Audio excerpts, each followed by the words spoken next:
In a team dominated by big, fast bowlers, Malcolm Marshall stood out. The West Indian paceman was the finest of his time and one of the best of all time. Liked as much off the field as he was feared on. And so here we go, a nasty little session here before tea. Malcolm Marshall with the new ball in his hand. Malcolm Marshall was one of the finest fast bowlers the world has ever seen. It's very sad that he's no longer with us. There are only a certain number of ways you can judge bowlers. You can look at the wickets they've taken, the number of times they took 5 in an innings or 10 in a match, and then you've got economy rate and strike rate and bowling average, but there's not much more except your eye when you look at them and you know that they're great bowlers. That's exactly what Malcolm was out on the field. There's not been anyone better over the years. Oh, he's bowled him! He's dragged it back onto the stumps, and Marshall runs down the wicket. Bowled with a shooter. Oh, that's a brute of a delivery. He was outstanding. In fact, I'm asked the question a lot about who was the best bowler I faced throughout my career. And, you know, there's probably 10 guys you could nominate on different days, different conditions, as the best you've faced. But when you have to sort of pinpoint the one, I always come up with Malcolm Marshall.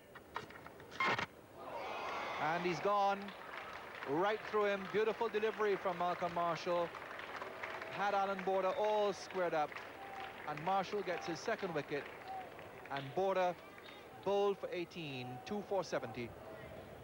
And it might have been that ball earlier in the over that got the wicket. Although he's played very straight there, it was a great delivery. He wasn't very tall. I mean, they had Joel Garner, who was nearly 7 foot tall, and then they had, you know, had Andy Roberts and Michael Holding, sort of Michael about 6'4", and Andy was probably 6'1", and then you had Malcolm about 5'10".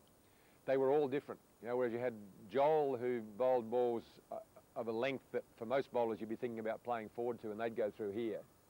And then you had Malcolm, who bowled balls that were short of a length that would normally you'd expect to come through here, and they'd only get up waist high because he tended to skid onto the bat more. So he was a great foil for the other bowlers because they were all different. They all had their own sort of style, but he was a tearaway young fast bowler, but then he learnt to be an intelligent fast bowler after that, and I think, you know, he'd have to rate up there with, you know, there have been some pretty good fast bowlers that I've witnessed over the years, but I'd put him in the top 3 or 4.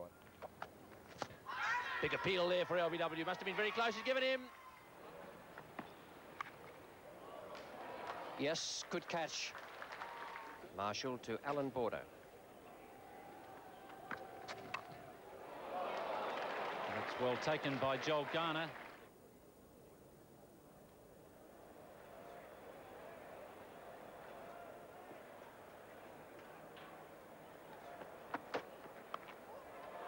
Oh, what a good catch. Poon has gone. It's a lovely catch. Splendid piece of cricket.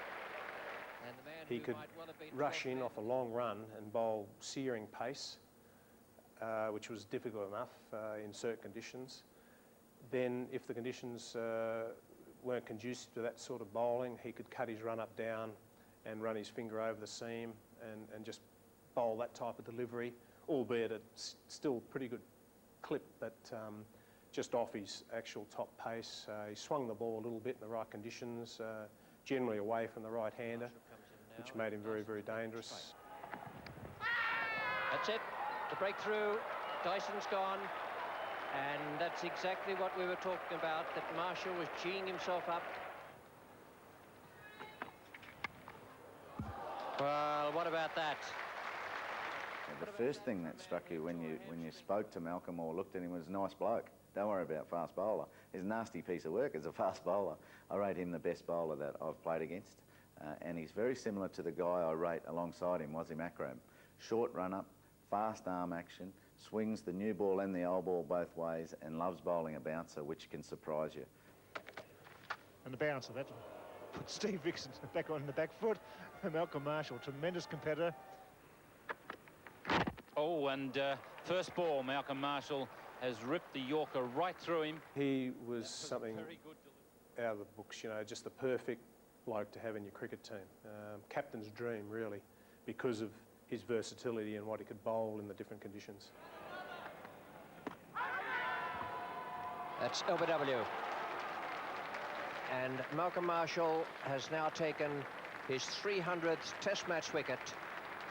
David Boone has gone. Malcolm Marshall joins the 300 club. I'll never forget the way he used to step up when AB came into bat, and that's the responsibility and the pressure that a captain or a team's top batsman is under. But it was very detectable in Malcolm's persona. When AB came in, he wanted him. Marshall to Allan Border. But he's well caught by Clive Lloyd at first slips. That's good bowling. Take a man about the leg stump, drop in the odd bouncer and push the one round a bit off stump. Always a danger for the left-hander. I was just at the other end glad it wasn't me. You know, hopefully you get the half volley or something, but Malcolm Marshall's the best bowler I've seen. Again the in-swinger, and this time it collects the stumps, and that gives Malcolm Marshall 10 for the game.